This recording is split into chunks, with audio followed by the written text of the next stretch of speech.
Good morning guys, good afternoon, good evening. For today's video, magre-relax muna tayo in a resort dito sa Montalban. It's called the Hillside Resort.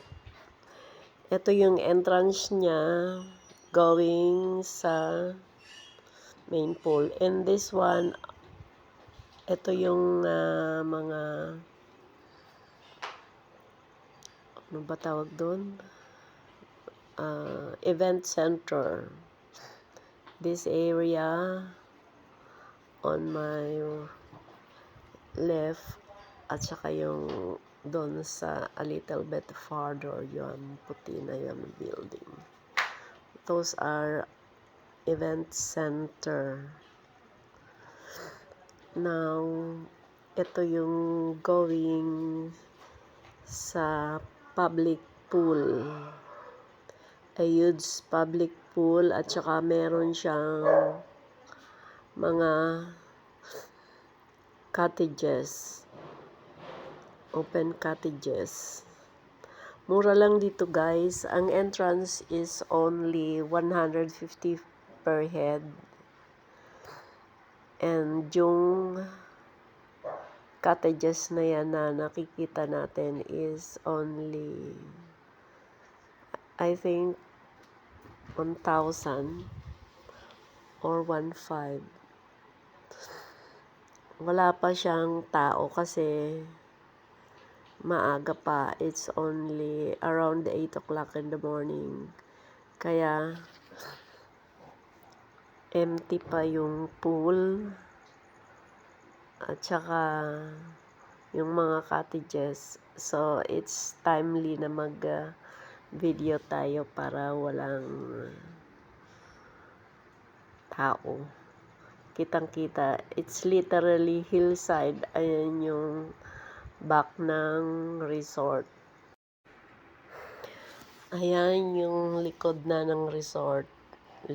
Talagang nasa likod. Nasa tabi ng hill. Kaya tinawag na hillside. Malinis siya. Maganda yung kapaligiran. Maayos. Then, ito yung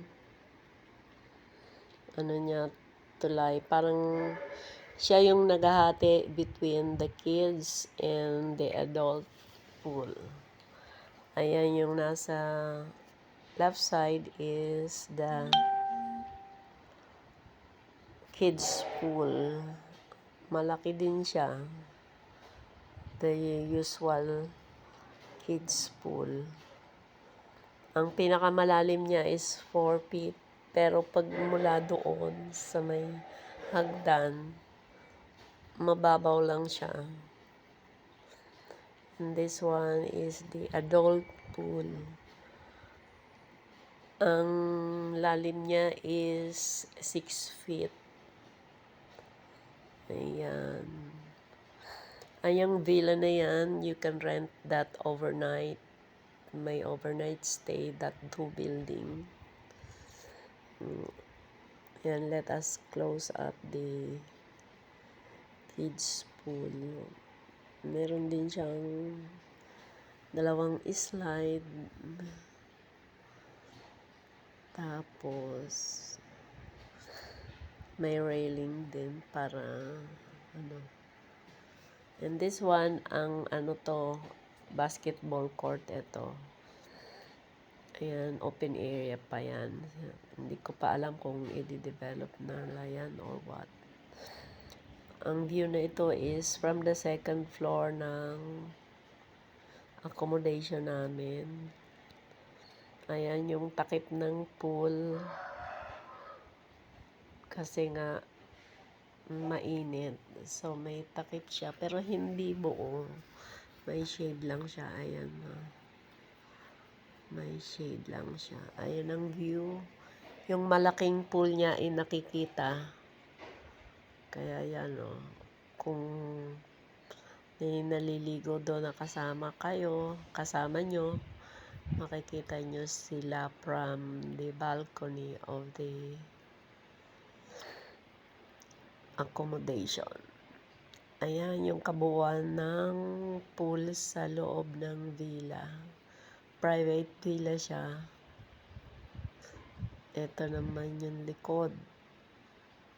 And this one, another mga villa siya. Pwedeng mag-overnight. May kanya-kanyang room, air condition. 2-story. Marami siya. Ito naman, yung taas niya is lifeguard station. So, may nagbabantay. Thank you for watching. I hope you enjoyed watching it. Bye-bye.